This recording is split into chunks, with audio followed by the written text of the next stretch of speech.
Барлықтарыңызға сәлем, қайырлы күн. Менің каналыма қош келдіңіздер. Менің YouTube каналымның оқырмандары.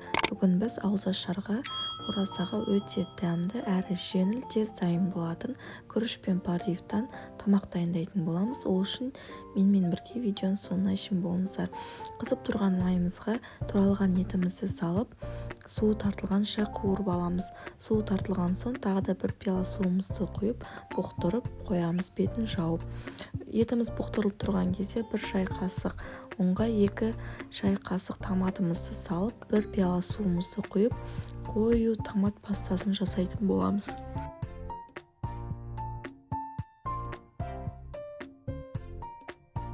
Міне етіміз де дайын болды, қуырылып суы тартылды.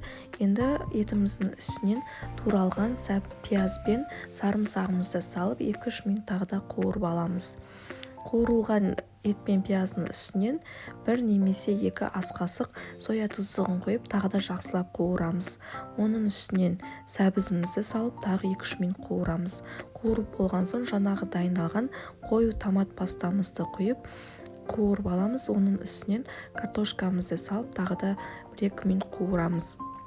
Оның үстіне өзімізге керекті мөлшерде суымызды құйып, дәміне қарай тұзымызды салып, бір қатты қайнатып болған соң жай отта қайнатамыз. Подливіміз қайнап пісіп жатқан кезде күрішімізді дайындаймыз. Күрішімізді тазалап жуып, бір ыдысқа сумен бірге қосып құйып, бетіне сары майымызды саламыз. Сол кезде күрішіміз езілмей, жұмсақ әдем болып піседі. Қайнап тұрған подливіміздің үстіне пісуге жақын қалды болгар бұрышын саламыз. Міне біздің күрішіміз дайын болды. Өте дәмді болып шығады. Езілмей әдем болып пісті. Осы рецепт бойынша жасап көріңіздер.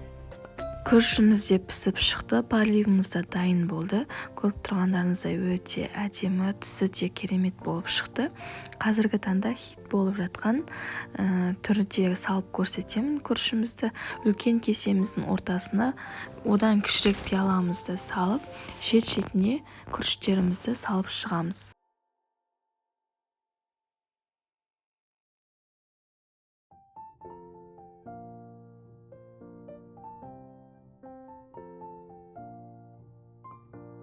Міне салып алды күрішімізді, пиаламыз бен кесемізден алып болған соң шет-шетін өздеріңіз туралап реттестіріп аласыздар.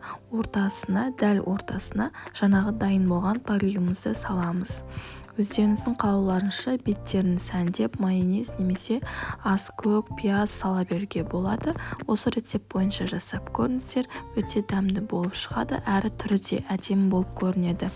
Енді екінші біздің тамағымыз, яғни салатынымыз ауызашарға өте жеңіл әрі тез үйдегі бар заттан жасалатын оңай салатымызды жасайтын боламыз. Бізге керекті заттарымыз тауықтың төс еті, жұмыртқа, кукуруз, консервадағы және тұздалған қияр, тұз дәміне қарай және майонез керек болады. Ең алдымен тауықтың төс етін турап немесе осы видеодағыдай қолдың көмегімен бөліп аламыз.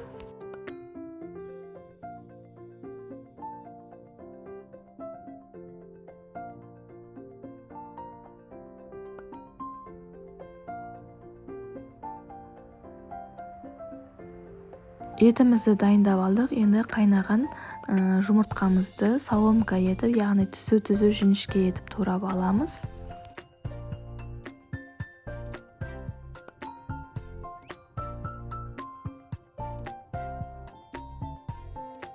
Жұмыртқамызды турап болған соң тұздалған қиярымызды да сопақша етіп, соломкаға турап аламыз.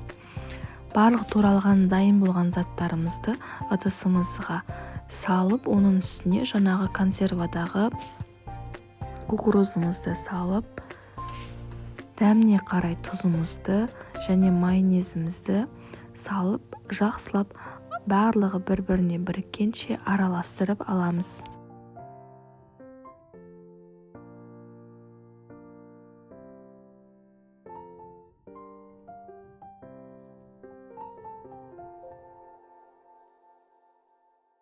міне біздің салатымыз да дайын болды, тез дайын болады әрі өте дәмді болып шығады. Сіздер де міндетті түрде жасап көріңіздер.